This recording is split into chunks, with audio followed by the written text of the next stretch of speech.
오늘 저희가 하신 하나님의 말씀은 마태복음 16장 13절로 20절 말씀입니다. 마태복음 16장 13절로 20절 말씀.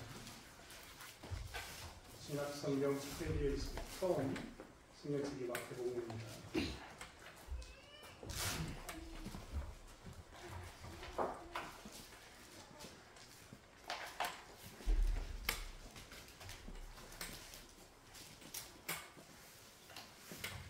마태복음 16장 13절로 20절 말씀 드렸으면 한 절씩 교독하겠습니다.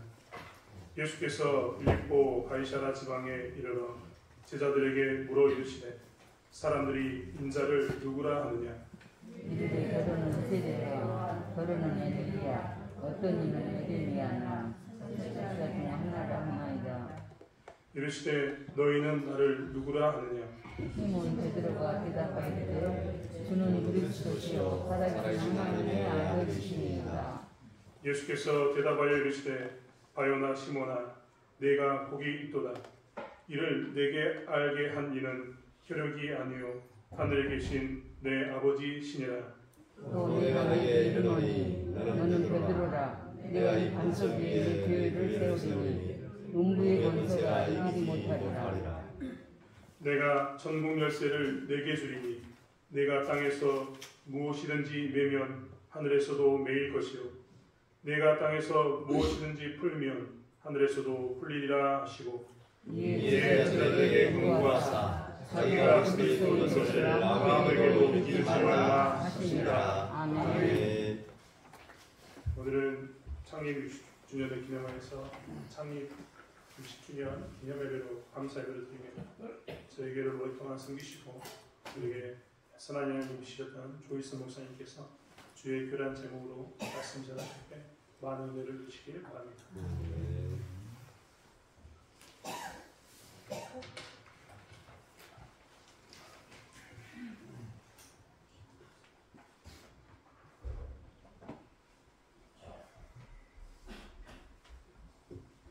먼저 감사드립니다.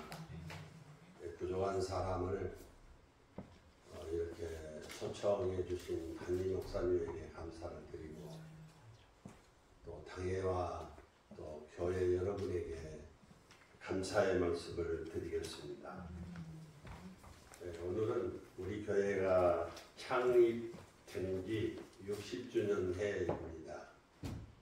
1963년 10월 21일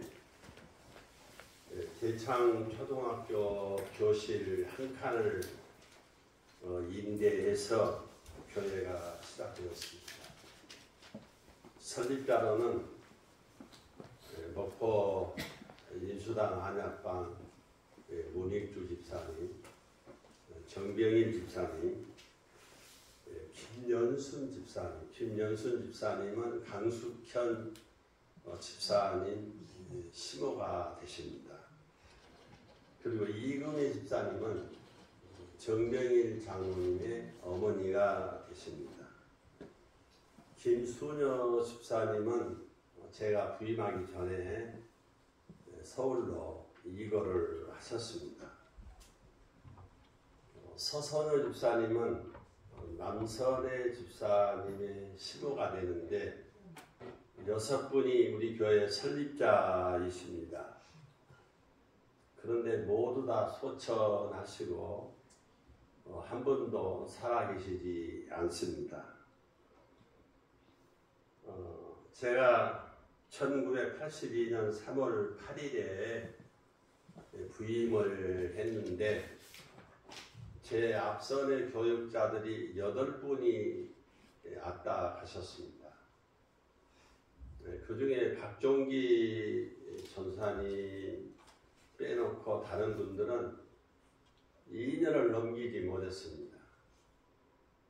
그러니까 한 10여 년 동안에 10몇 년 동안에 8분이 이렇게 왔다가 가시고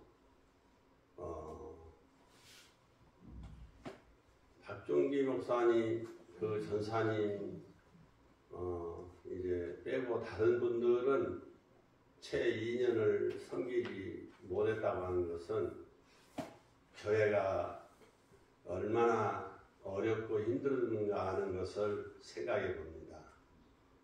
두 번째로 교회를 이전하게 되었는데 학교 앞 여기서 가자면 학교 예쪽에 창고가 지금도 있습니다. 그 창고를 임대로 해서 이제 예배 생활을 했는데 예배당을 지으려고 해도 예배당 지을 터가 없기 때문에 기도하고 있는 중에 그 문익주 집사님이 이곳 이게 산이거든요. 184평을 교회에다 헌납을 해 주셨습니다. 그래서 그때 이 산을 예배당 지을 때 그때만 해도 그 중장비가 많지 않아서 이 예배당 지을 때에는 우리 손으로 다 깎아서 예배당을 지었습니다. 그런데 맨 처음 지은 예배당이 18평입니다. 제가 살고 있는 집이 34평인데 제가 살고 있는 집 절반밖에 안 되는 그런 초라한 건물이었습니다. 그런데 이 예배당을 짓고 이 안에가 있었는데 언제 그걸 뜯어냈느냐, 다 쌓아 올리고 우탑할 때 이 아래 18평 예배당을 뜯어냈습니다. 그렇게 해서 우리 교회가 미조직 교회인데 조직교회로 발전하게 되었고, 그리고 시원 23명의 목사와 선교사를 배출하는 그런 교회가 되었습니다. 얼마나 감사한지 모르겠습니다. 교회 역사가 100년이 넘어도 이렇게 목사나 선교사 배출하는 교회가 그렇게 많지 않습니다. 근데 우리 하나님께서는 우리에게 이런 복을 주셨습니다. 말씀으로 주의 교회를 섬길 수 있는 신실한 목회자를 배출하게 하신 하나님 앞에 감사와 찬양과 영광을 돌립니다. 우리 대창교회를 허락하심은 무엇 때문일까요? 한번 띄워주시면 한번 읽겠습니다.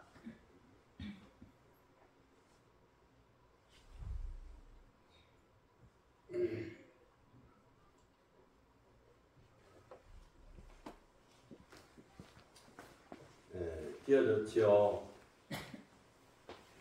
아무래도 노인들 읽기가 좀 어렵겠네요. 글씨가 좀 적어서. 대창교회를 허락하시면 무엇 때문인가? 다 같이 한번 읽겠습니다. 천천히요. 시작. 대창교회를 허락하시면 대창에 속한 우리 가족들이 찬양하고 기도하며 예배하고 주님의 사랑 가운데 주의 교회를 세워가도록 하기 위하여 주의 교회를 세워주신 우리 주 예수 그리스도의 은혜 때문입니다. 그렇습니다. 하나님의 교회가 세워졌다고 하는 것은 얼마나 귀한 일인지 모릅니다. 100개의 경찰서를 세우는 것보다 한 개의 교회를 세우는 것이 더 유익하다는 그런 말이 있습니다. 대창에 속한 우리 가족들은 주님께 속한 무리들로 세워주신 하나님 은혜 앞에 감사를 드릴 수밖에 없는 것입니다. 여러분이 소속에 있는 이 교회가 얼마나 귀하고 얼마나 소중한가 하는 것은 은혜 생활하는 사람만이 알 수 있어요. 은혜 생활을 하지 못하면 절대로 감사할 수가 없는 것이죠. 하나님께서 제일 기뻐하시고 원하는 일이 무엇이겠습니까? 또 한번 읽으실까요? 하나님께서 기뻐하시는 일은 이 땅에 주의 교회가 세워지고 주의 나라가 확장되는 일입니다. 아멘. 하나님의 교회를 하나님이 세워주셨는데 하나님께서 원하시는 뜻이 있는데 그게 뭐냐? 주의 나라가 세워지고 주의 나라가 흥황해져 갈 수 있도록 우리 주님은 원하고 계신다고 하는 사실입니다. 예배하는 이 시간에도 목회자에게 부담을 주는 사람이 있는가 하면 목회자에게 그렇게 힘을 이제 부어주시는 그런 성도들이 있어요. 두말할 것 없이 어떤 사람일까요? 하나님의 말씀을 은혜로 갈구하면서 하나님의 말씀을 듣고자 하는 그 자세를 갖는 것이 얼마나 소중한 일인지 모릅니다. 저도 목회할 때 유아실이 있었습니다. 중간에 유아실을 폐지했는데 폐지한 이유가 있어요. 어린아이들이 아무리 많아도 그 부모가 은혜로 살고 기도로 사는 그 가정 아이들은 예배 방해를 않습니다. 근데 은혜로 살지 못하면 기도로 살지 못하면 어린아이들이 예배에 방해를 주는 것이에요. 그러니까 은혜 생활을 못하는 사람은 유아실에 들어가서 은혜를 못 받습니다. 그러니까 언제든지 영적인 성장이 내 안에 있어야 돼요. 그래서 오늘 누구에게 지적한다고 하는 얘기가 아니라 하나님의 교회라고 하는 것은 은혜로 내 자신을 드리는 것이 하나님의 교회라고 하는 사실입니다. 사람이 죽으면 반드시 그 사람에 대한 평가가 이루어집니다. 참 아까운 분이 가셨다고, 참 좋은 분이 가셨다고, 예, 그러는 분이 있는가 하면 아이고 그 썩을 놈 잘 죽었다고, 그 썩을 놈 나는 언제는 데려갈까 했는지 이제야 갔다고, 나는 그런 얘기도 들어봤습니다.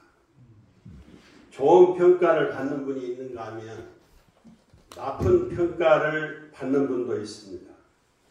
참으로 아쉬워하는 죽음이 있는가 하면 차라리 잘 죽었다고 하는 죽음도 없지 않아 있습니다. 초대교회가 어떤 평가를 받았습니까? 다 좋은 평가를 받은 것이 아니에요. 초대교회는 여러 교회가 있었는데 우리가 잘 아는 고린도 교회는 어떤 교회입니까? 은혜를 제일 많이 받은 교회입니다. 그런데 그 고린도 교회가 은혜를 제일 많이 받았는데 제일 말썽이 많은 교회가 고린도 교회입니다. 하나님의 사랑을 많이 입은 그 교회가 하나님의 사랑을 실현하지 못하는 불행한 교회가 고린도 교회였습니다. 데살로니가 교회는 어떤 교회입니까? 데살로니가 교회는 재림에 대한 신앙이 없었어요. 그래서 그들은 하나님의 교회를 받들고 섬기고 봉사하고 충성하는 자가 있는 게 아니라 빈둥빈둥 하늘만 쳐다보고 놀며 사는 교회로 소문나 있습니다. 또 우리가 잘 아는 라오디게아 교회는 어떤 교회입니까? 정말 미지근한 교회였어요. 뜨겁지 못했어요. 우리 주님은 뜨겁든지 차든지 하도록 그렇게 말씀을 주시고 있는데 믿음의 사람이라고 하면 교회의 한 소속된 일원이라고 하면 내 심령이 뜨거워져야 하는 것입니다. 오늘 여러분이 하나님의 교회를 나올 때 어떤 중심으로 나오셨습니까? 오늘은 하나님께서 나에게 목사님을 통하여 어떤 말씀을 주실 것인가, 그런 기대감을 가지고 기도하면서 오늘 하나님 주신 그 말씀을 쫓아서 내 남은 여생 부끄럽지 않게 말씀과 함께 동행하며 살겠다고 하는 그런 기도를 일주일 동안 하고 하나님 앞에 왔다고 하면 그런 분들은 은혜 못 받을 분이 없습니다. 그런데 전혀 무관심하게 주일이 되니까 때가 되니까 안 올 수는 없고, 안 오면 신방 오잖아요. 전화 오잖아요. 그래서 앉아있는 그분은 절대 은혜를 못 받습니다. 오히려 설교하는 담임 목사님에게 부담을 준다고 하는 것입니다. 그런데 빌립보 교회는 어떤 교회였습니까? 빌립보 교회는 사도 바울이 감사하면서 칭찬했던 그런 교회입니다. 사도 바울의 뒷바라지를 아주 잘한 교회로 이제 후대에 전해지고 있습니다. 지금 우리들이 섬기는 교회들도 교회들마다 좋은 교회로 혹은 그럭저럭한 교회로 평가되고 있는 것입니다. 어제는 제가 은퇴하고 1년 동안 섬겼던 그 참사랑교회에 정교인 체육대회가 있어서 초청을 해서 어제 갔다 왔습니다. 그런데 온 교인들이 얼마나 사랑의 한 덩어리가 되어서 섬기고 봉사하고 협력하는지를 제 눈으로 보면서 감사를 했습니다. 우리들이 섬기는 대창교회는 어떤 교회로 소문나 있을까요?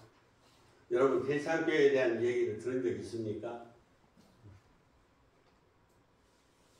아마 대창교회에 소속된 본인들에게 대창교회가 잘했느니 못했느니 이랬다 저랬다 그런 얘기를 아마 잘 안 할 것입니다.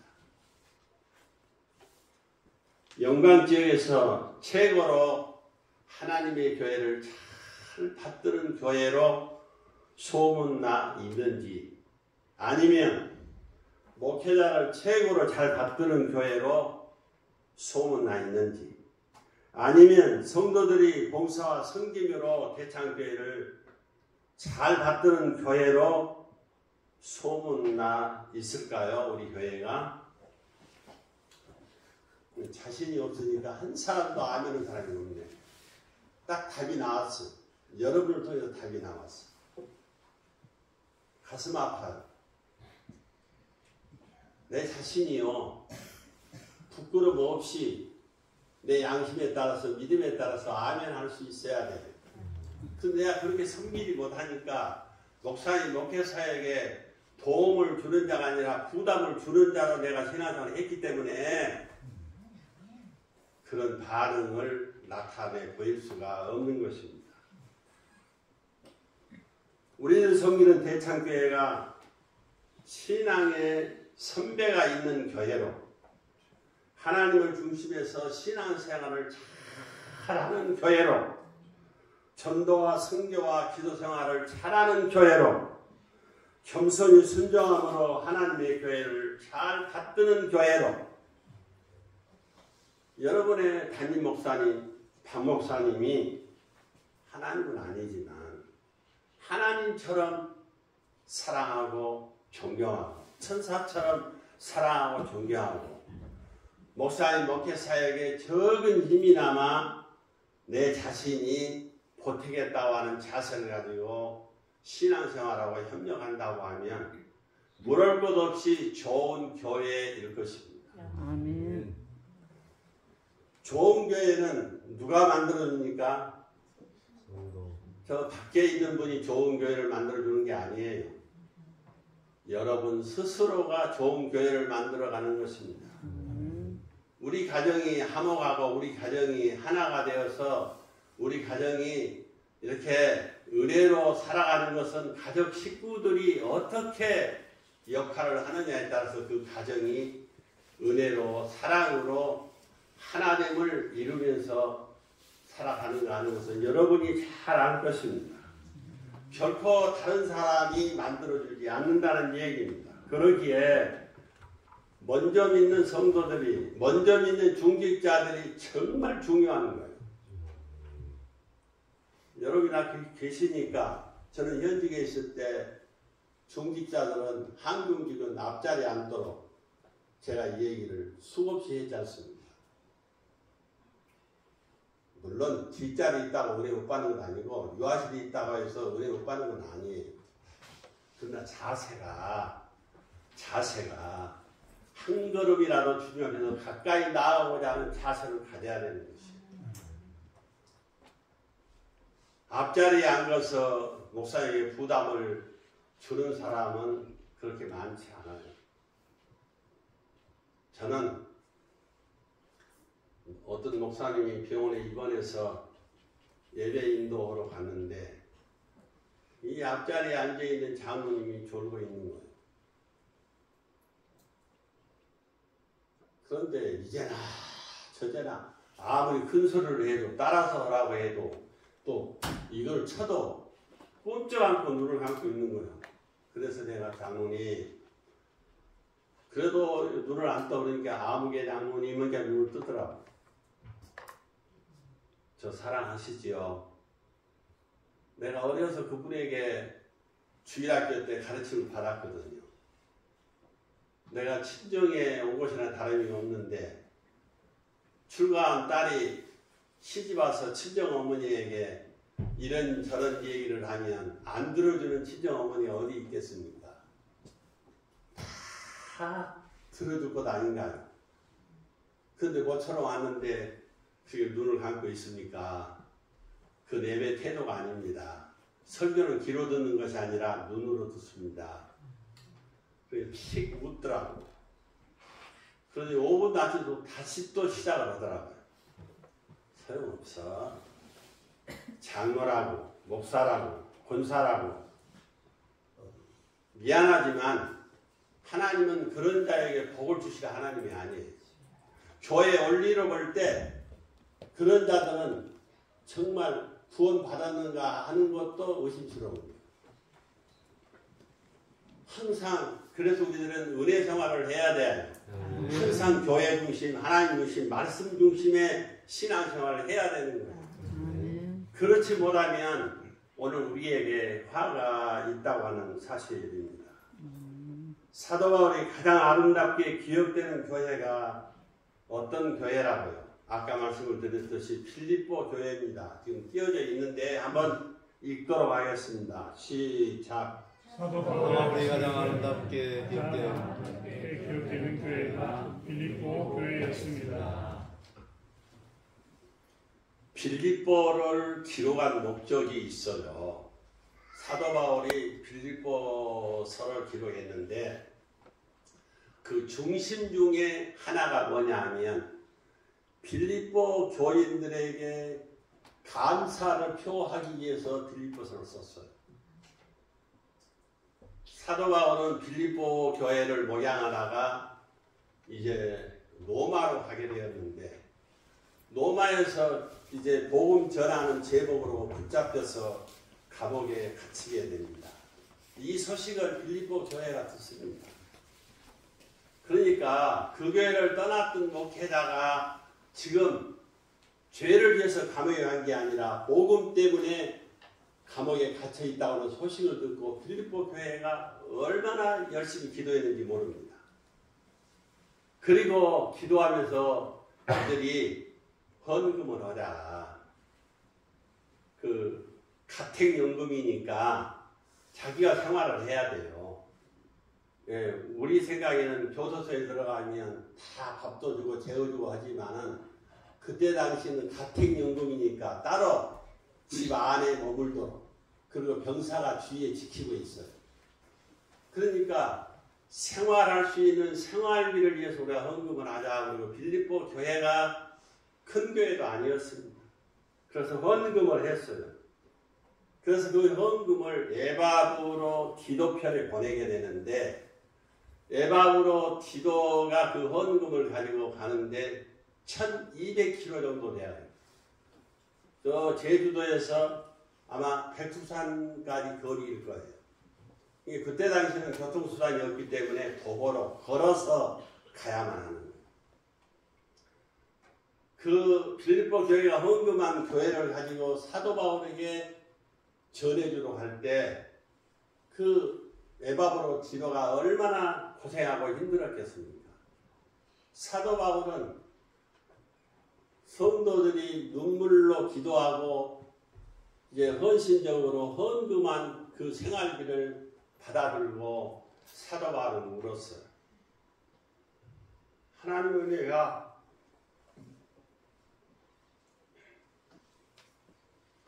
얼마나 컸는지 모릅니다. 사도 바울은 빌립보서를 쓴 목적 중에 하나가 이 아름다운 빌립보 교회의 감사를 표하기 위해서 이 빌립보서를 썼다고 하는 사실입니다. 그런데 사도 바울이 이렇게 잊을 수 없는 이 빌립보 교회는 사도 바울 교회가 아닙니다. 내 교회가 아니라 주님의 교회인 줄로 믿습니다. 왜냐하면 우리 주 예수 그리스도께서 자기의 구속 사역으로 하나님의 교회를 세우셨습니다. 그리고 자기의 피로 사신 교회를 주님은 자기 몸이라고 했습니다. 우리 한 사람 한 사람을 주님의 몸으로 그렇게 생각하고 있습니다. 내 몸이라도 더럽게 하면 안 되겠지만 주님의 거룩한 몸으로 부르심을 입었다는 사실은 얼마나 소중하고 얼마나 귀한 일입니까? 그런데 내 자신을 죄에게 내어주면 되겠냐 그 말이에요. 내 자신을 세상에게 내어주면 되겠냐 그 말이에요. 저는 지난주 토요일 날 결혼식에 참석했는데 축복된 그 자리에 가서 저는 정말 마음이 아파서 내가 정말 눈물을 머금고 왔습니다. 요즘에 교회가 세상을 얼마나 좋아하는지 모릅니다. 요즘 교회가 세상을 얼마나 닮아가기를 좋아하는지 모릅니다. 평생 결혼하기 위해서 정말 내 신앙 같으면 교회에서 해야 돼요. 아무리 교회가 협소하고 적어도 장모 아들이 본사 아들이 되어가지고 예식장에는 예배도 없어. 담임 목사가 주례를 하는 것도 아니요. 담임 목사가 딱 한 가지 하는 게 있더라. 뭐냐? 이제 부부가 되었음을 공포하는 선언문 그거 하나. 그 예식이 즐거운 예식이 아니라 얼마나 속이 상한지 몰라요. 우리 한국교회 앞날이 어둡습니다. 요즘에 젊은이들은 세상 풍조를 따라가려고 그러지 담임 목사님의 주례를 받고 기도를 받고 새 출발하고자 하는 그런 젊은이들을 찾아보기가 어려운 때입니다.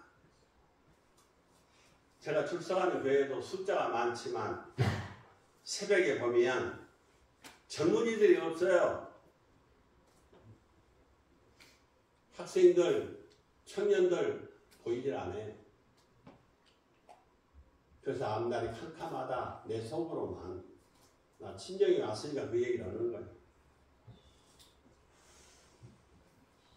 저는 현직에서 때 그렇게 가르쳤지 않습니까? 적어도 30분 전에 예배 전에 교회 출석을 하시오. 담임 목사는 목양실에서 기도하면서 원고를 이제 재검토하면서 그리고 단에 5분 전, 10분 전에 입시를 하지만 성도 여러분은 적어도 30분 전에 와야 됩니다. 그렇게 양육했지 않습니까? 저는 개교에 출석하면서 새벽 4시면 교회에 나갑니다. 1시간 전에 나가서 1시간 동안 기도를 해. 5시 예배 끝나고 이제 예배 끝나고는 간단히 한 10분, 15분 기도하고 이제 차를 가지고 공원으로 가서 차를 대고 우리 아내하고 공원 아침 운동을 합니다. 요즘에는 찬바람이 나서 아침에 못하고 시간 날 때 합니다만은. 그런데 정말 안타까워요. 이 장래가 너무 어두운 거예요. 어린 아이들에게 예배하는 법을 가르쳐야 되고 기도하는 법을 가르쳐야 되고 교회 섬기는 법을 가르쳐야 되는데 어른들이 그걸 안 하는 거예요. 이런 설교하면 요즘에 쫓겨납니다. 아이들에게 책망하면 왜 우리 아이들을 열받게 하냐고. 세상 선생님들도 안 그러는데 목사님 돼갖고 우리 아들 그렇게 열받게 하냐고 따지고 옵니다. 그런 시대가 오늘날 시대예요. 우습게 아니라 정신 차려야 돼. 그렇게 살다가 저 지옥에 가려면 아무렇게 살아도 상관없어요. 그런데 구원받은 친백성으로 이제 오늘 우리들이 부르심을 입었지 않습니까? 우리를 거룩한 주님의 몸이라고 했지 않습니까? 그러니까 거룩되게 살아야 돼요. 은혜로 살아야 돼요. 여러분 얘기한 얘기입니다만 정병일 장로님 나는 존경하고 사랑해요. 본교에서 주일 성수하도록 늘 강조했지 않습니까? 그 토요일 날 자기 집안에 문이 있어서 서울을 올라갔는데 새벽 3시 40분에 떨어진 거예요. 너무 피곤하니까 집에서 한숨 자고 와야 되겠다 그러고 가서 잤는데 이제 해가 떠버린 거예요. 근데 그날 낮예배 주일 기도입니다. 새벽 기도 안 나온 사람은 여러분 잘 아시잖아요. 주일학교 교사도 합반, 그리고 장로님도 권사님도 집사님도 그 주에 기도 못해요. 그래서 장로님이 저한테 왔더라고요. 목사님 죄송합니다. 내가 목사님 돕는 자, 협력자로 이렇게 사역을 감당해야 되는데 목사님에게 부담을 드려서 정말 죄송합니다. 그러면서 한 가지 청을 하더라고요. 내가 교회 앞에 내가 사과하고 하나님 앞에 사죄 드리고 기도하면 안 되겠습니까? 가만히 생각하니까 교육적으로도 그렇게 하면 좋겠더라고요. 그럼 그렇게 하라고. 그리고 오래돼서 기억이나 하고 있는가 모르겠어요. 내가 그래서 정명일 장로님 이 시간에 기도하시겠는데 오늘 주일 새벽에 못 나와서 여러분 앞에 사과 드리고 사죄 드리고 기도 인도하겠습니다. 그렇게 하고 소개를 했는데 나와서 하나님 감사합니다 하더니 뭐 소리가 안 나. 나중에 보니까 흐느껴 운이라고. 내가 목회하면서요 제일 보람되고 제일 은혜가 많은 때가 그 주일이었습니다. 오늘 우리들이 어떤 책망도 어떤 가르침도 잘 받아들일 수 있는 좋은 그릇이 돼야 돼요. 그래야 여러분 자신에게 복이 되고 여러분 가정에 복이 되고 여러분 후손에게 복이 되는 줄로 믿습니다. 어제 이홀수 목사님과 같이 앉아서 운동하는데 구경하면서 이 얘기가 자기는 소망교회 처음 와가지고 70만 원 받았다고 그러더라고요. 그렇게 사역을 했다고. 나는 속으로만 말은 않고 속으로만 당신은 70만 원이나 받았으면 많이 받았구나. 나는 16만 원 받았는데 나는 교회가 2교회가 났었어요. 나는 그때 뭐 전도사도 아니었어요. 집사였어요. 안수집사. 그런데 저 박석봉 목사님이 부안읍교회 담임 목사가 있는데 그 부교육자로 날 오라고 32만 원 준다고 오라고 그러더라고요. 그래서 내가 정장로님이 그때 정집사님이 이 교회 초청을 하길래 그러면 한 주간 기도해보자고. 한 주간 동안 금식 기도를 하고 이제 하나님 응답 주시는 대로 대창교회로 왔어요. 그런데 16만 원 받고 왔어도 굶지 않고 지금까지 잘 살고 있지 않습니까? 여러분들 좋아할 일은 아니요. 여러분들을 죄송하게 생각하니.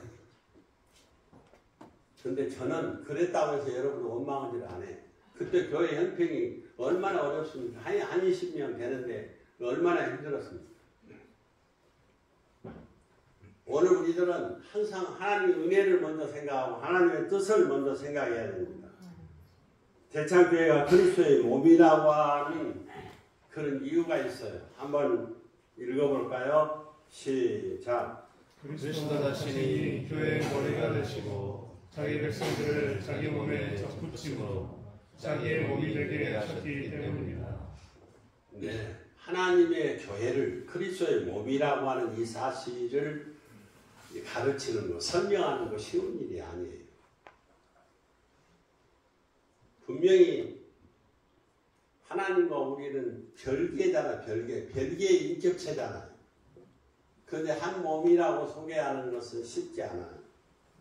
그래서 자신이 교회의 머리가 되시고 자기 백성을 자기 몸에 접붙임으로 하나의 공동체인 교회가 되었다고 하는 사실입니다. 그러므로 주님과 나와의 관계가 하나됨이 언제든지 필수예요. 주님 따로 나 따로는 그 교회가 아닙니다. 성도가 따로는 그 교회가 아닙니다. 한 지체를, 한 연합체를 한 몸으로, 하나의 공동체를 한 몸으로 주님이 말씀하고 있기 때문입니다. 그러므로 하나님의 교회는 언제든지 하나의 일치를 이루는 게 중요합니다. 하나의 일치가 뭐냐? 세상적으로 어떤 하나를 말하는 게 아니라 주님이 요구하시는 주님의 뜻에 하나 되는, 하나의 공동체가 되는 그런 연합체를 교회라고 말하는 것입니다. 그렇기 때문에 우리가 하나님을 사랑하고 내 이웃을 사랑해야 되는 것이에요. 내 이웃을 어떻게 사랑하라고요? 내 이웃은 나의 몸처럼 사랑하라. 누가 싸움을 제일 잘한가요? 여러분 인생을 사셨으니 잘 알잖아요. 제일 가까운 사이가 싸움을 제일 많이 합니다. 누구하고? 남편하고. 아니, 응답을 해야죠. 이번 어디다 쓸까요? 남편하고. 아내. 자, 그러면 여러분 설교하는 목사님은 싸움 안 하고 잘 살았어? 그렇게 아마 속으로 묻는 사람이 있을 거예요. 우리 아내하고 저거 싸움 했을까요? 안 했을까요? 했어요. 저도 많이 싸웠어요. 그리고 우리 아내 속을 많이 태운 사람이 저예요. 그런데 우리 주님은 분명히 말씀했어요. 하나님을 사랑하고 내 이웃을 내 몸처럼 사랑하는 자가 하나님의 교회라고 그렇게 말합니다. 신학적인 용어로는 십계명의 대강령이라고 말합니다. 한번 띄워졌는데 한번 읽으십시다. 시작. 하나님을 사랑하고 내 이웃을 사랑하는 것입니다. 그렇습니다. 교회가 곧 주님과 나와의 하나의 일치를 이루었다는 말입니다. 곧 우리의 머리이신 그리스도 안에서 모든 지체들과 더불어 연합하지 않고 우리의 목표인 장래의 유업의 소망이 없음을 생각하지 않으면서 택한 자의 무리만 생각하는 것은 합당하지 않다는 얘기입니다. 주님과 우리는 뗄래야 뗄 수 없는 주님과 우리의 한 몸, 하나의 이제 그 연합체라고 하는 사실을 잊어서는 안 됩니다. 그렇기 때문에 어디서 살든지 어디서 무엇을 하든지 주님과 하나됨을 꼭 기억해야 됩니다. 옛말에 그런 말이 있지 않습니까? 잠자는 사람 목은 없어도 어떤 사람 목은 있다? 나가는 사람, 출타한 사람 목은 있다. 왜 그래요? 출타한 그가 집을 떠났지만 우리가 한 가족이라는 거예요. 한 연합체라는 거예요. 그렇습니다. 주님과 나와의 관계는 하나의 가족이란 말이에요. 하나의 사랑의 공동체란 말이에요. 그러니까 사랑해야 돼요. 섭섭한 마음이 있다든지 미워하는 마음이 있다든지 불쾌한 마음이 있다든지 하면 그건 교회가 아닙니다. 그런 마음이 있을 수 있죠. 그럴 때 어떻게 해야 돼요? 그 사람을 치는 게 아니라 나를 쳐야 돼요. 어떻게? 기도로. 하나님의 말씀을 생각하면서. 그렇지 않으면 절대 하나 되기가 어려운 것입니다. 교회를 가르쳐서 히라보로 에클레시아라고 이렇게 말합니다. 띄어져 있는데요. 답을 한번 읽겠습니다. 시작. 그 주님과 하나 된 교회는 이 지구상에 퍼져 하나님이신 그리스도를 예배한다 고 고백하는 무리들입니다. 아멘. 존 켈빈은 교회론을 강의하면서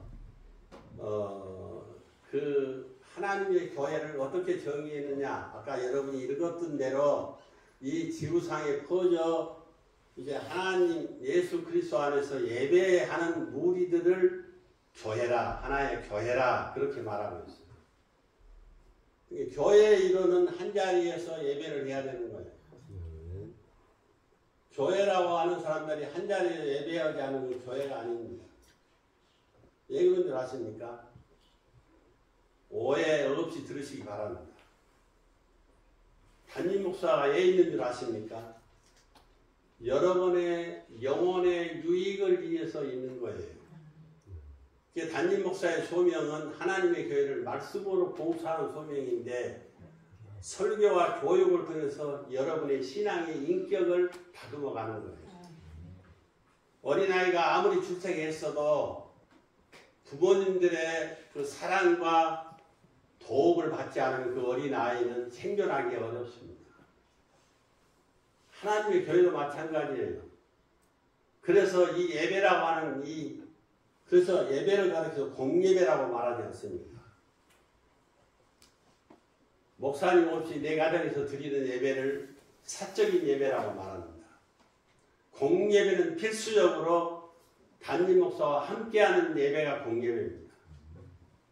왜냐? 담임 목사님 설교를 통해서 내 영혼이 자라가도록 작정을 하셨기 때문에 그렇습니다. 그러니까 함께 예배하지 않는 것은 그건 옳지 않습니다. 요즘 교회들이 2부, 3부, 4부 예배를 드리지 않습니까? 예. 그래서 어떤 큰 교회는 1부 예배는 그 부목사가 하고 2부 예배는 부목사가 하고 3부 예배, 11시 예배만 담임 목사 하는 교회들이 없지 않아 있어요. 그건 예배가 아닙니다. 부목사는 목사인데 그러냐? 신앙의 원리가 그게 아니란 말이에요. 담임 목사를 통해서 내 신앙의 인격이 자라가도록 하나님께서 작정했기 때문에 그래요. 그래서 우리 박진신 목사님이 이곳에 보내주신 거예요. 아멘 아는 사람은 못마땅해서 아멘 안 하는 거예요.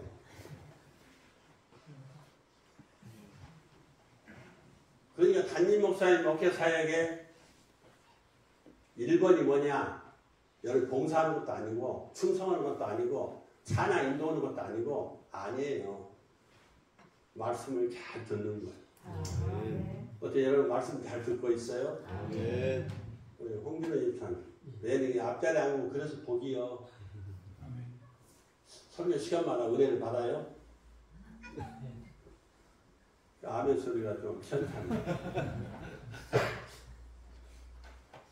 평안이 집사님 저 뒷전에 앉으면 안 되는데 어째 예배 시간마다 설교를 해서 은혜를 받아요? 소리는 안 듣는데 고개로 까닥까닥 하라고. 그렇게 은혜 생활을 해야 돼요. 제일 부담스러운 사람이 누군지 아십니까? 목회하는 담임 목사님 제일 부담스러운 사람이 누구냐?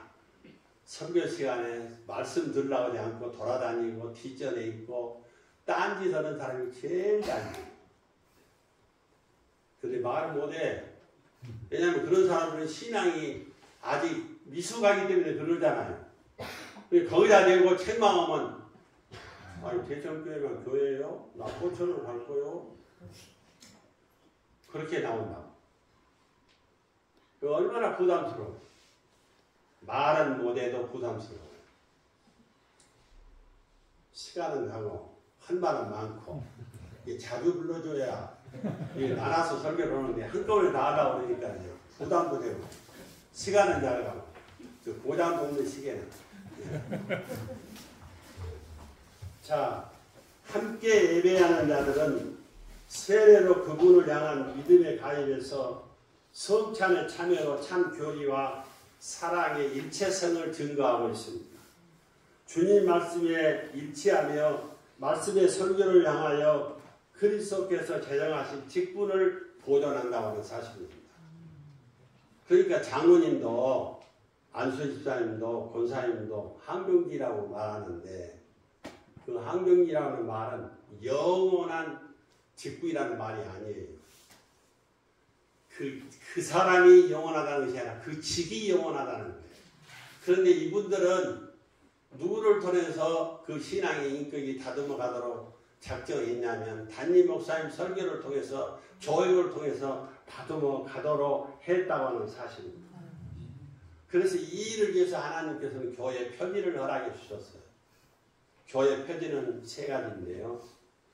첫째는 온전한 말씀 선포, 두 번째 온전한 성례 시행, 세 번째 온전한 권징 시행. 그래요. 그러니까 담임 목사님이 온전한 말씀 선포가 이루어지도록 여러분이 이해해서 기도해야 돼요.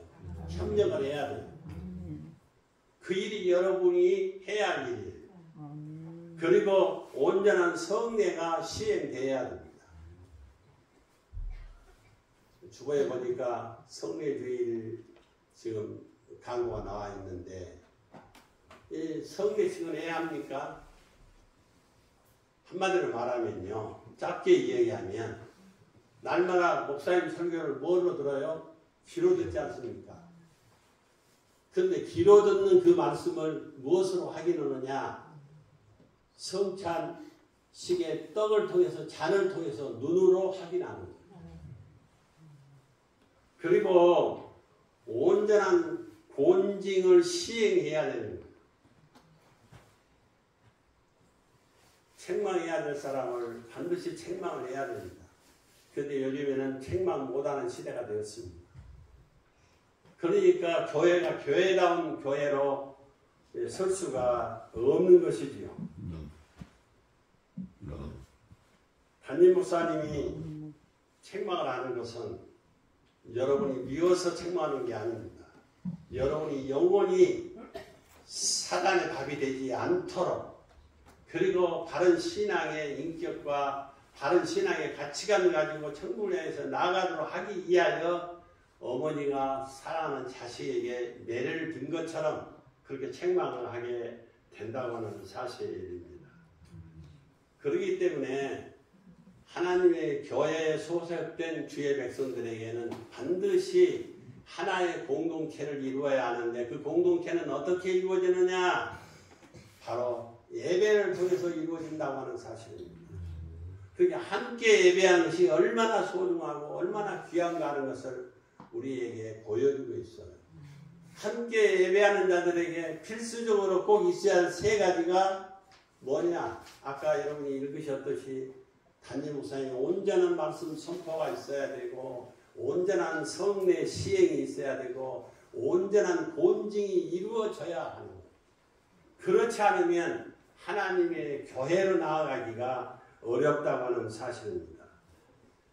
그래서 믿음은 반드시 들음으로 믿음이 생기는 거예요. 그래서 믿음은 들음에서 나오기 때문에 이 직분을 맡은 목사직이 중요하다고 하는 사실입니다. 한번 읽어보십시다. 에베소 4장 11절을 읽습니다. 시작. 어떤 사람은 서로, 어떤 사람은 선지자로, 어떤 사람은 복음 전하는 자로, 어떤 사람은 목사와 교사로 삼으셨으니. 예. 칼빈은 이 교회론을 정리할 때 어떻게 얘기했냐면 한 교회를 이제 맡아서 복음을 전하는 것 외에도 사도의 직과 같은 직무를 담임 목사님이 가지고 있다. 그러니까 공예배는 교회에서 모이지 않습니까? 정해놓은 이 장소에서 공예배를 드리지 않습니까? 근데 때로는 이제 공예배 성격이 아닌 사적인 예배 성격인 예배에 담임 목사님이 생일 예배를 간다든지 뭐 결혼 예배를 간다든지 이사 예배를 간다든지 한자 신방을 한다든지 하지 않습니까? 이것은 사도들은 어떻게 사역을 했는가 하면 한 군데 머물러서 사역한 것이 아니라 이렇게 돌아다니면서 사역을 했거든요. 그러니까 합법적으로 담임 목사가 이 사적인 예배라고 말할 수는 없지만은 그런 개인의 예배, 가정의 예배에도 담임 목사가 필수적으로 가서 그들을 권고하고 권면해서 바른 인격의 신앙체로 자라가도록 해야 한다는 것입니다. 그것이 교회의 직무고 담임 목사의 직무라고 하는 사실입니다. 그래서 칼빈은 고린도전서 4장 11절에 어떻게 말씀하고 있는가 하면 한번 읽으십시다. 시작. 사람이 땅덩이 그리스도의 일꾼이요 하나님의 의미를 만든 만든다고 자로 여길지어다. 아멘. 어때 목사님 설교가 쉬워요? 어려워요? 제가 하는 얘기 말고 이 박 목사님 설교가 여러분 담임 목사님 설교가 쉬워요? 어려워요? 쉬워요. 왜 대답이 없어요? 홍집사님. 그래서 앞자리에 좋다니까. 쉬워요? 어려워요? 쉬워? 아, 또 실력이 있네. 은혜로 사는 사람은요 쉽게 들리는 거예요. 왜냐하면 하나님께서 성령께서 나를 붙잡아 주시지 않으면 아무리 쉬운 설교해도 이해가 안 되는 거예요. 이해가 안 돼. 근데 은혜로 사는 자에게는 성령께서 함께 하시기 때문에 깨닫는 은혜를 주는 거예요. 한마디를 하면 10마디를 깨닫도록 성령께서 역사하는 거예요. 그래서 예배 전에 기도를 하는 거예요. 뭔 기도를 해요? 오늘 담임 목사님 선포한 말씀에 제가 은혜를 받게 해주십시오. 은혜를 받은 대로 생활에 적용하게 해주십시오. 그렇게 기도하는 거예요. 아멘. 그래서 대표 기도하는 사람은 필수적으로 예배를 위해서 기도해야 되고 그리고 필수적으로 담임 목사님 설교에 대해서 기도를 해야 돼요. 요즘에 교회 예배 기도를 하는 게 보면은요. 과관이요, 과관. 목회 기도를 하는 거예요. 우리 교회 노인들, 우리 어린 아이들을, 대학생들을, 뭐 환자들을 맡겨진 기도만 해야 되는 거예요. 지금 오늘 우리 홍 집사님이 오늘 대표 기도를 하셨는데 그 대표 기도는 어떤 기도냐? 목회 기도가 아니라 예배를 위한 기도를 맡겨줬잖아요. 그러니까 예배를 위한 기도를 오늘 했지 않습니까? 그렇게 해야 맞는 거예요. 아멘. 큰 교회가 다 옳은 게 아니에요. 바른 신앙을 가져야 돼요. 바른 가르침을 받아야 돼요. 여러분이 배우고자 하는 자세를 갖지 아니하면 절대로 담임 목사님 온전히 설교할 수가 없는 거예요. 저는 예배 마치고 여러분 안 가시죠? 네. 저기 잡수시고 오후 예배 다 들으시죠? 네. 조금 늦게 끝나 상관없겠네요. 네. 집에 안 가니까. 정규본부는 먼저 가셔도 괜찮아요. 네. 그 마음만 편하면 먼저 가십시오. 네. 칼빈은 말씀의 직무를 맡은 목사를 어떻게 얘기하고 있는가 하면 한 번 더 읽어야 되겠습니다. 시작.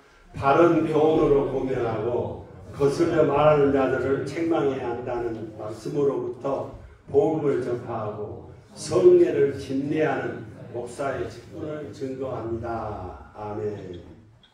아까도 얘기했지만 목사님의 책망은 담임 목사님, 여러분의 담임 목사님 책망은 여러분들을 사탄의 자식으로 내어주지 않도록 하기 위해서 책망을 하는 거예요.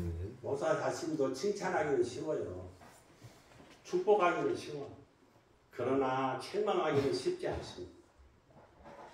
그런데 여러분이 책망을 할 때 오히려 목사님 밥사드려요. 나를 사랑하니까 책망하지, 나를 사랑하지 않으면 책망하지 않아요. 때문에 지금 묻으려고 내가 무엇이 그거다고 이 얘기를 하고 있어요. 그러니까 다른 가르침에 언제든지 여러분이 응답을 해야 하는 것입니다. 어느 부모가 자식 책망하는 것을 좋아하시겠습니까? 그러나 그 자식을 사랑하기 때문에 책망하는 것 아니겠습니까? 또한 성례는 주님과 하나됨을 이루도록 교회가 되도록 사역을 감당하는 것이 목사의 직무라고 그렇게 말합니다. 성례에 대해서 한번 또 읽으십시다. 시작. 귀로 듣던 말씀을 눈으로 확인하고 주님과 나와 한 몸 하나의 일치가 된 것을 확인하는 것입니다. 그래서 주님과 하나님을 절대로 잊지 말아야 합니다. 습관적으로 1년에 한두 번 성례식 했다고 하나님 자녀라고 생각하면 여러분 그건 오산입니다. 그 성찬 예식을 통해서 주님과 나와는 뛸래야 뛸 수 없는 인격의 관계, 사랑의 관계, 믿음의 관계라고 하는 것을 기억하셔야 됩니다. 그래서 여러분이 가정생활 할 때에도, 그래서 사회생활 할 때에도 항상 그 말씀을 생각하면서 그 말씀을 적용하면서 살고자 하는 자세를 가져야 하는 것입니다. 신앙의 인격이 자라가는 일은 어떻습니까? 한번 또 읽으십시다. 시작. 성도는 말씀으로 봉사하는 목사의 가르침을 받을 때 그 신앙의 인격이 자라가도록 하셨습니다. 그렇습니다. 아까 계속해서 얘기했던 말씀이에요. 담임 목사님 가르침을 통해서만 내 신앙의 인격이 자라가게 된다는 것입니다. 그래서 칼빈은 교회를 뭘로 비유를 했냐면 어머니로 비유를 했어요. 그런데 어떤 교회는요, 장로가 목사를 가르치는, 집사가 목사를 가르치는 교회가 있더라고요. 근데 교회가 아닙니다. 그런데 세상 엘리트가 교회에 와가지고 세상의 엘리트 노릇을 하려고 해요. 그래서 목사님 소개하고 깁니다. 목사님 단어가 좀 틀렸습니다. 목사님 이렇게 그렇게 하면 안 됩니다. 그런데 그건 원리가 아닙니다. 그런 것이 보이면 어떻게 해야 되겠어요? 여러분 더 많이 기도해야 돼요. 몸부림치면서 기도해야 돼요. 눈물로 기도해야 돼요. 그래도 안 되면 하나님 간구해야 돼요. 그러면 성령께서요 다 그런 문제를 해결해 주셔요. 제가 김용대 목사님이 강주 성도교회 담임 목사로 있을 때 제가 세미나를 갔어요. 근데 그 김풍원 장로님이 있습니다. 저와도 절친한 사이인데 그 장로님이 수석 장로님이요. 근데 그 장로님이 김용대 목사님 중학교, 고등학교 때 가르쳤어요. 주일학교 교사로. 그래서 목사에게 가르침을 받는다고 하는 이 설명을 하면서 제가 물었어요. 장로님. 그랬더니 앉아있는 그분이 딱 일어서가지고는 차례자세로 딱 서 있더라고요. 아니 앉으시라고. 아닙니다. 그래서 김용대 목사님을 중학교 때, 고등학교 때 난 가르쳤다고 들었는데 사실입니까? 예, 그렇습니다. 그러면 선생님이네요? 그러니까 아닙니다. 아, 그럼 무엇이요?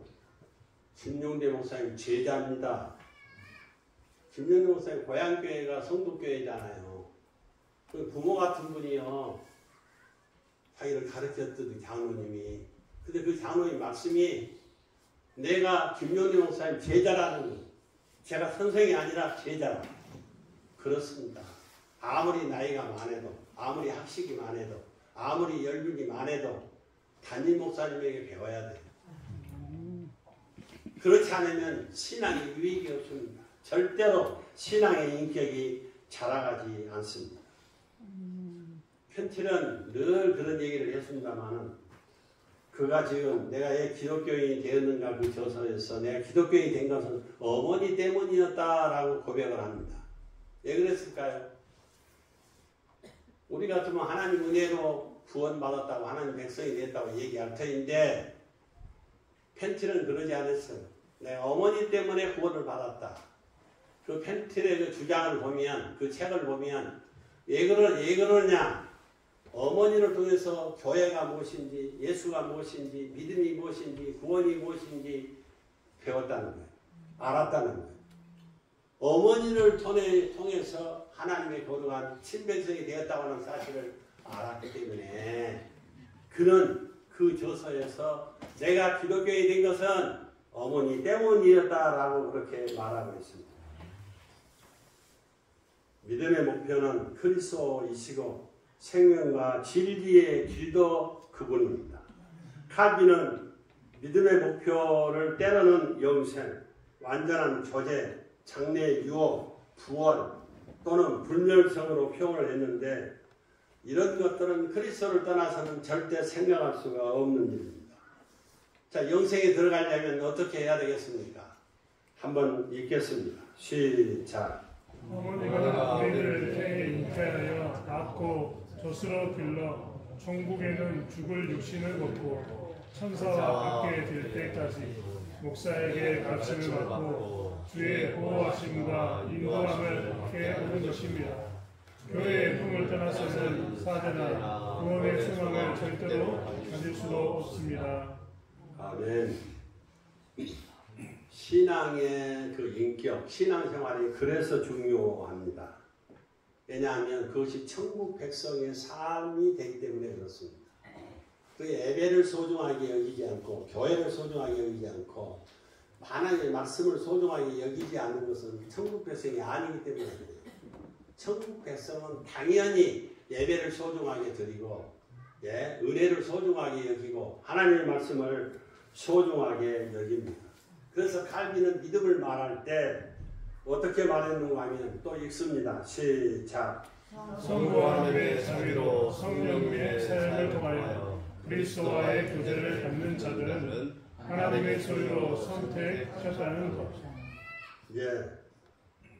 그러니까 하나님의 교회, 다시 말하면 우리 택한 자들은 하나님의 부르심을 통해서 예수 그리스도의 은혜로 하나님의 거룩한 백성이 되었고 하나님의 자녀가 되었는데 성령의 성화를 통해서 완전한 천국에 이를 수 있다고 하는 사실입니다. 그래서 주의 나라가 어떻게 세워가는지를 이 시간에 두 가지로 생각을 해보겠습니다. 첫째로 우리 한번 읽으십시다. 주의 교회는 신앙고에 위해 세워진다. 그 밑에 요절도 한번 읽겠습니다. 16절 시작. 시몬 베드로가 대답하여 이르되 주는 그리스도시요 살아계신 하나님의 아들이시니이다. 아멘. 예수님께서는 제자들에게 물었어요. 예수님이 몰라서 물었겠어요. 예수님은 하나님이신데 다 아시죠. 제자들에게 물어서 너희들은 나를 누구라고 하느냐? 그렇게 질문을 했습니다. 그럴 때 제자들이 세례 요한, 엘리야, 선지자 중에 하나와 같은 이로 생각을 했어요. 그러나 하나님의 은혜를 입은 베드로만은 그렇게 고백하지 않았습니다. 16절 한번 읽으실까요? 시몬 베드로가 대답하여 이르되 주는 그리스도시요 살아계신 하나님의 아들이시니이다. 그렇습니다. 주는 그리스도시요 살아계신 하나님의 아들이니이다. 예수님께서 베드로에게 칭찬을 합니다. 어떻게 칭찬합니까? 이를 알게 하신 이는 하늘에 계신 아버지라고 하나님이라고 그렇게 고백을 합니다. 신앙생활 하면서도 믿음의 고백이 없고 불평과 불만족의 신앙생활을 한다면 그건 구원받는 사람이 아닙니다. 신앙의 고백, 신앙의 인격은 하나님 백성인 주의 교회의 하나님 백성만 하는 것입니다. 그래서 예수 그리스도를 나의 구주로 나의 하나님으로 인정하고 고백하는 삶이 되는 것입니다. 그래서 믿음을 가진 자는 두말할 것 없이 주여 할렐루야 아멘 이건 필수적으로 자기도 모르는 순간에 내 입을 통해서 새어 나오는 것입니다. 왜 그럴까요? 바로 믿음 때문에 그렇습니다. 주의 교회는 그래서 예수님의 것인데 18절 한번 읽으십시다. 18절 또 내가 내게 이르노니 너는 베드로라. 내가 이 반석 위에 내 교회를 세우리니 음부의 권세가 이기지 못하리라. 아멘. 예수께서는 내 교회를 세우시겠다. 그렇게 말씀하고 있습니다. 교회는 사람의 것이 아닙니다. 요즘에 보면 교회가 많이 타락해서 교회를 개척했던 사람들은 은퇴도 안 하고 교회를 개척했던 사람들은 교회를 얼마 액수에 받고 그 후임에게 넘기고 그런 일이 많이 있거든요. 교회는 개척한 사람 것이 아닙니다. 목사 것도 아니고 장로 것도 아닙니다. 반드시 그걸 아셔야 됩니다. 하나님의 교회는 우리 주님의 것입니다. 하나님의 교회는 세례 요한처럼 청렴 결백하고 자신을 희생하면서 교회를 위해서 수고하고 헌신하고 봉사하고 충성했던 사람의 것도 아닙니다. 하나님의 교회는 엘리야처럼 하나님으로부터 큰 소명을 받아서 능력을 행한 사람 것도 아닙니다. 하나님의 교회는 엘리야처럼 눈물로 날마다 하나님의 교회를 위해서 헌신하는 자들 것도 아닙니다. 예수님이 함께 하기 때문에 하나님의 교회를 가리켜서 교회라고 그렇게 말하고 있습니다. 그런데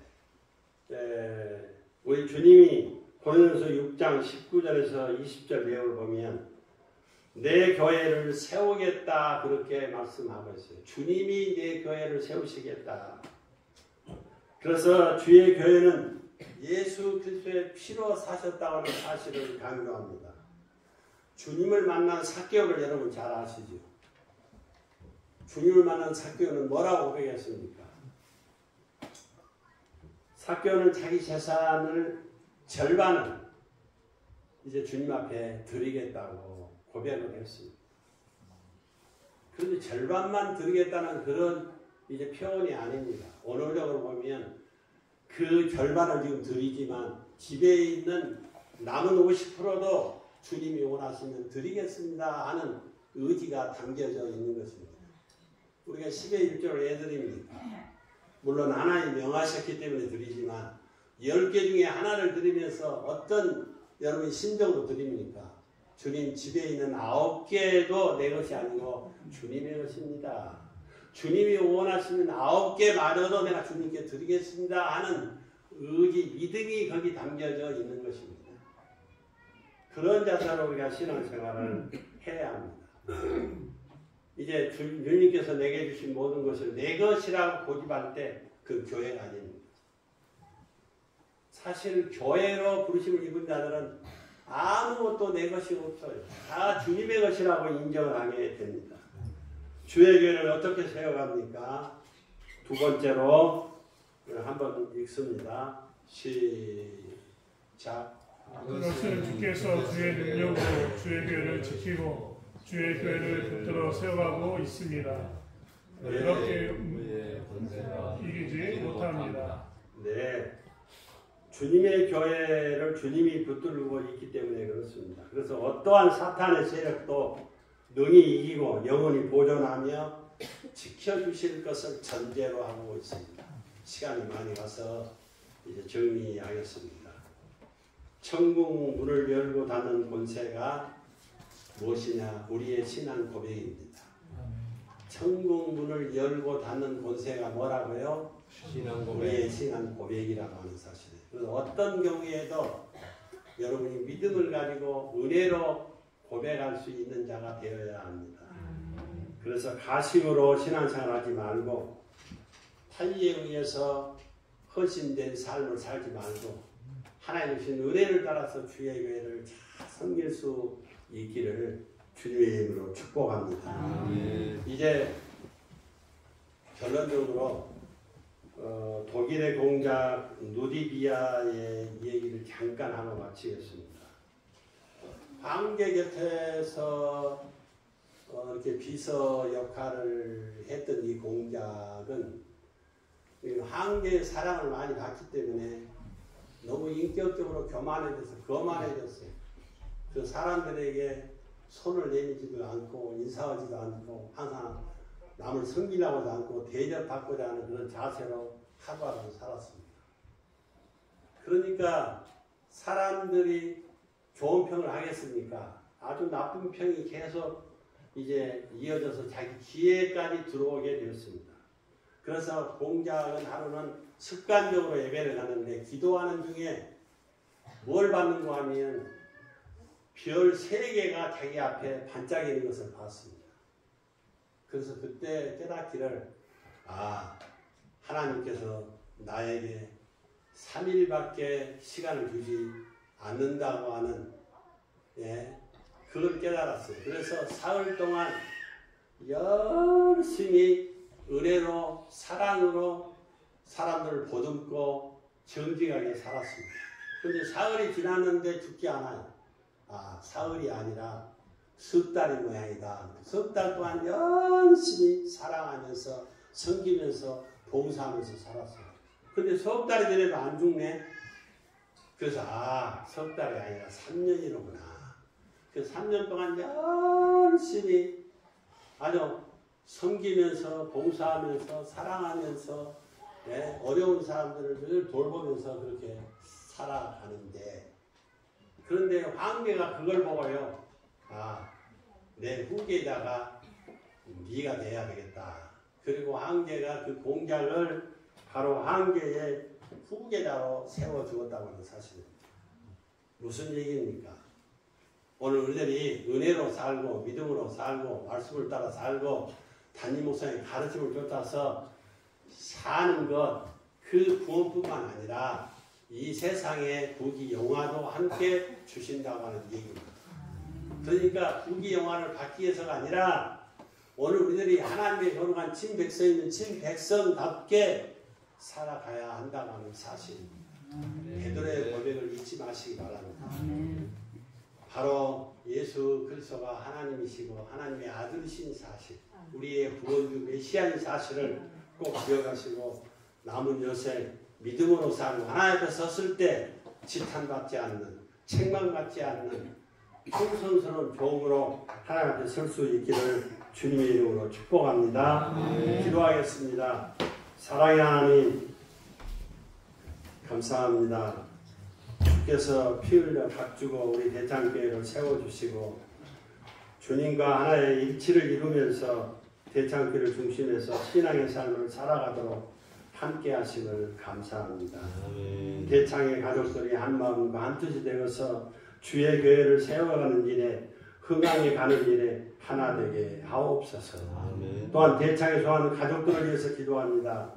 대창교회 구성원들이 박진순 담임 목사님 목회사에게 함께 협력하게 해주시고, 또한 목사님 가족이 건강하고 말씀으로 주의 교회를 봉사하는데 거치는 일이 없이 잘 감당하도록 복주시옵소서. 두 분의 장로님 가정과 안수현 사님 5분의 가정과 신부 권사님 5분의 가정과 은퇴 권사님, 명예 권사님 가정과 집사님 가정과 온 성도의 가정을 기억하시고 건강을 주시고 이들의 사업과 직장과 일터에